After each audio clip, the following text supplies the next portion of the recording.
चलो स्टार्ट। दर्शकों, जो स्टूडेंट कोर्ट में हुआ वो वाकई में बड़ा दर्दनाक है और अक्सर ऐसा देखा जाता है कि आर्मी के जवान आपस में ही भिड़ जाते हैं। आज 2 की मौत हुई और कुछ घायल भी हुए, लेकिन ये चिंता का विषय है कि हमारी बड़ी डिसिप्लिन आर्मी है, उसके बावजूद ऐसा होता है।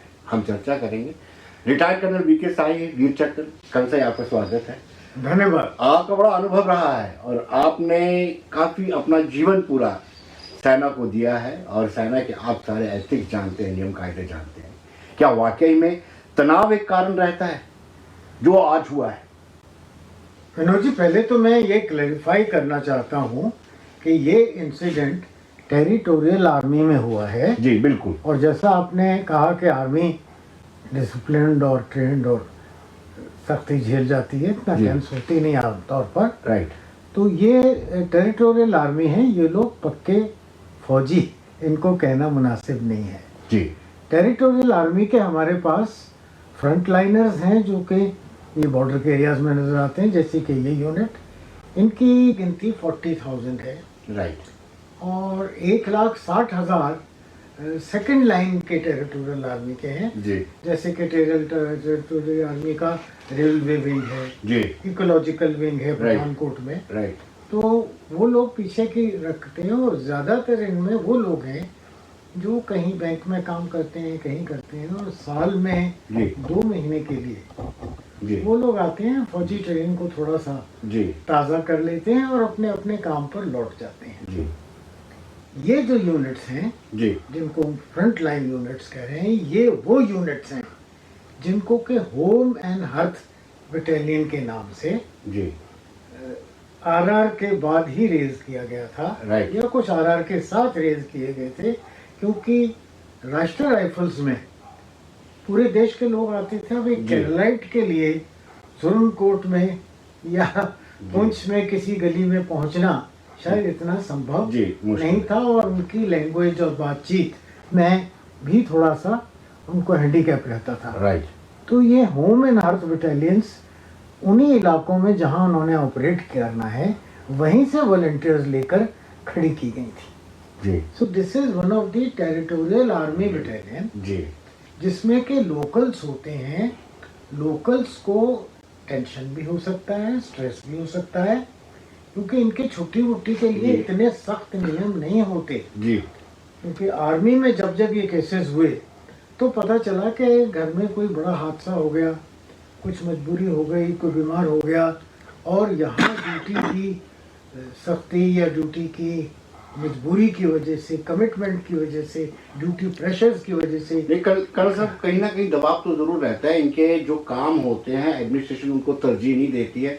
कई बार की मरतबा ऑर्डर्स भी आते हैं कि डीपकॉम जो या डीसीज को ये डायरेक्शन दी जाती है कि जो आर्मी पर्सनल की फैमिलीज हैं उनके काम प्रायोरिटी पे होने चाहिए, और जब इनके काम नहीं। जी। नहीं, वो तो काम उनके बैक होम की बात कर रहे हैं ना। जी।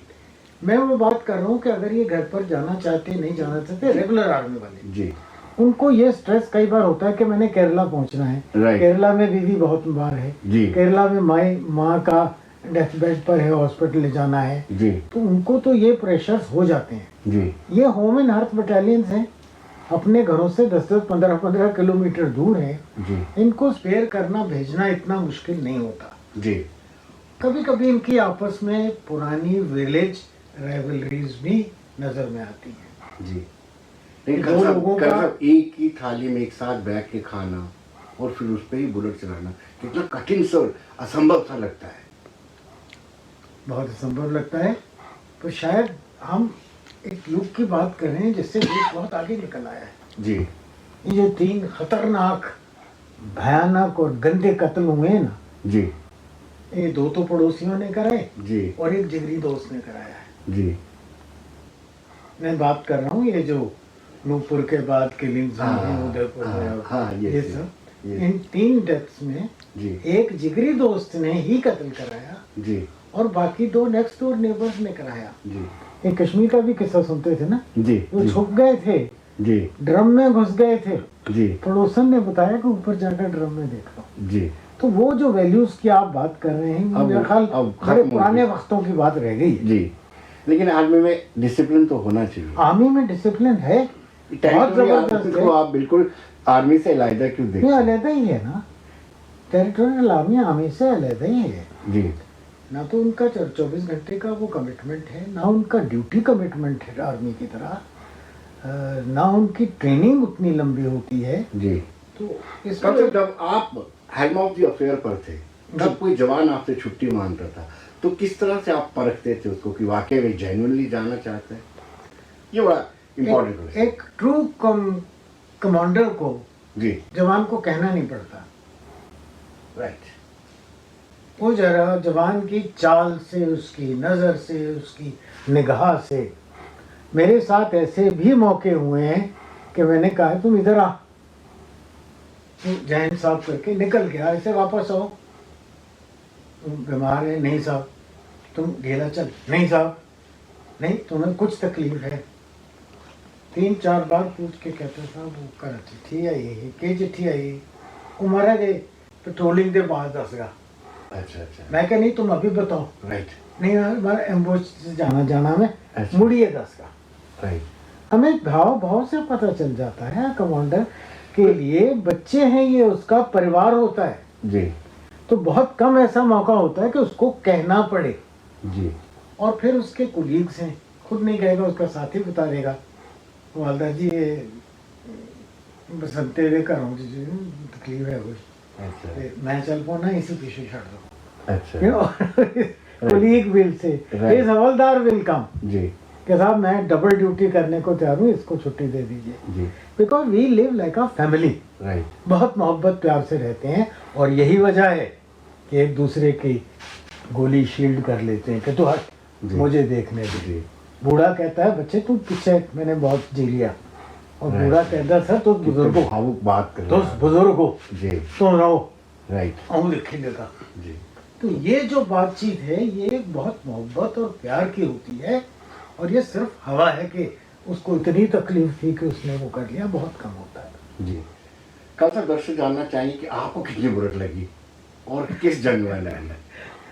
मैं बड़ा खुशकिस्मत रहा जी विनोद जी, जी और खुशकिस्मत इसलिए रहा कि मैं लगातार कमीशन होने के यूनिट में रिपोर्ट करने के वक्त से लेकर जी और आखिरी दिन जिस दिन मैं रिटायर हो रहा था, यहाँ जन शेर गिल थे, मित्र भी थे, जी सीनियर डिवीजनल कमांडर थे जी। अखनूर में, right.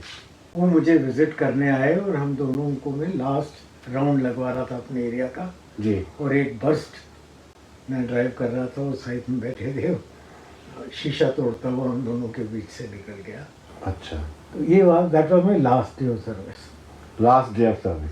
From day 1 of service to day last of the service. आपने गोलियों को बड़ी करीब से देखा है। और बड़ी शुक्रगुजार हूँ पाकिस्तान आर्मी का, जी। उन्होंने ऐसी गोली नहीं ईजाद की जी मुझे इस लायक नहीं छोड़ती कि मैं आपसे बात कर सकूं। जी जी। ये कैसा ये इम्पोर्टेंट हो चुका है कि इस तरह के हादसे ना हो। नहीं, बहुत इससे क्या important है, क्या बहुत। क्या करना चाहिए, क्या आपके सुझाव हैं? देखिए, एक तो तालमेल जो फौज में रहता है जवान का, जैसे मैंने बताया, उसका हाव भाव आँख से पता चलता है।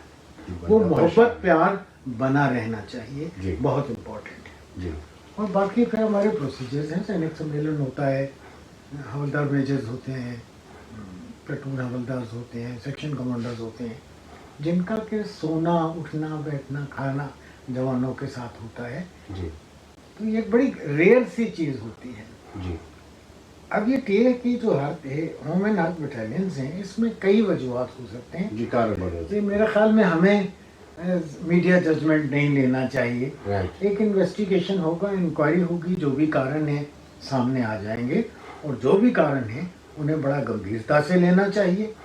जो भी कारण है उन पर, जो भी कसूरवार है उनको बड़े सख्त तरीके से निपटना चाहिए, ताकि इस तरह की वारदात और ना हो जाए।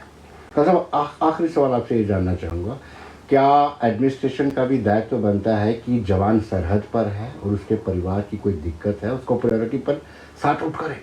बिल्कुल बनता है जी। और मेरे ख्याल में ये एक बड़ी भारी कमजोरी भारत देश की है।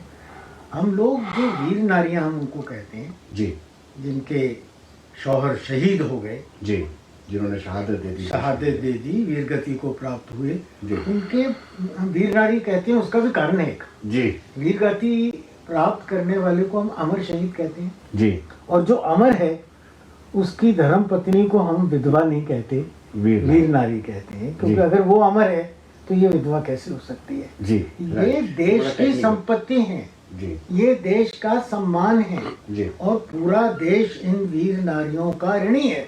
जी, मैं समझता हूँ हमारी सिविल एडमिनिस्ट्रेशन में वो जागरूकता आज नहीं है जी, कि ये हमारी रिस्पॉन्सिबिलिटी है। जी, अब तो खैर थोड़ा हालात चेंज होने लगे हैं, वरना मैंने तो ऐसे भी मौके देखे हैं जबकि वीर नारी अपना किसी अनाउंस के लिए या किसी पेंशन के केस के लिए अगर उसको सिविल में जाना पड़ा तो हुकूमत रियासत जम्मू कश्मीर कहते थे नौकरी तो हिंदुस्तान में किया था, अब इधर क्यों भटक रहे हो। राइट, राइट, राइट, तो उस जज्बे को निकाल कर मैं समझता हूँ पोस्ट एब्रोगेशन अब हम भारत को पूरा कहते हैं एक है, जी। तो ये जागरूकता आ जानी चाहिए, जी। और ये जागरूकता एडमिनिस्ट्रेशन में, ये जागरूकता न सिर्फ डीसी या ऑफिसर्स के लेवल तक डाउन टू बाबूजी लेवल आनी चाहिए जी। कि ये हमारे परिवार की जिम्मेवारी हैं। जी, जैसे आपकी भाई शहीद हो जाए तो भाभी के लिए जिम्मेवारी होती है, जी, या बेटा शहीद हो जाए तो बहू के लिए जिम्मेदारी होती है, फादर शहीद हो जाए तो माता के लिए जिम्मेवारी होती है। जी, बिल्कुल सी भाव से हमें इनके परिवारों को देखना चाहिए, और जब वो युद्ध में गए हैं तो यकीन करना चाहिए कि हम उन्हें ऐसा कोई मौका ना दें कि उसको दुश्मन की तरह आंखें उठाकर देखने वाले को पीछे मुड़कर देखना पड़े कि मेरे परिवार का क्या हाल है। जी, राइट, वो जज्बा एक पूरे देश में आना चाहिए, जी। पूरी तरह आना चाहिए। कर्नल साहब बहुत बहुत शुक्रिया आपका। तो दर्शकों, आपने देखा कि किस तरीके से कर्नल वीके शाही उन्होंने बताया कि ये टेरिटोरियल आर्मी थी, लेकिन कहीं ना कहीं कुछ अभी भी गुंजाइश रहती हैं, और उन गुंजाइश को खास तौर पर उन्होंने तवज्जो दी है कि जो एडमिनिस्ट्रेशन है, जो जवान सरहदों पर होते हैं, उनके जो परिवार के सदस्य होते हैं, उनकी जो समस्याएं होती हैं उनको प्राथमिकता से हल करना चाहिए। नमस्कार। मैं इसी लगाता हूँ। बंद नहीं है। हमसे जुड़े रहने के लिए हमारे YouTube चैनल को सब्सक्राइब करें और नई वीडियो की नोटिफिकेशन के लिए बेल आइकॉन को दबाएं। अगर आप ये वीडियो Facebook पर देख रहे हैं तो लाइक जरूर करें और ज्यादा से ज्यादा शेयर करें। इसी तरह के और भी अपडेट्स के लिए फॉलो करें हमारा Instagram पेज himachal.kesri।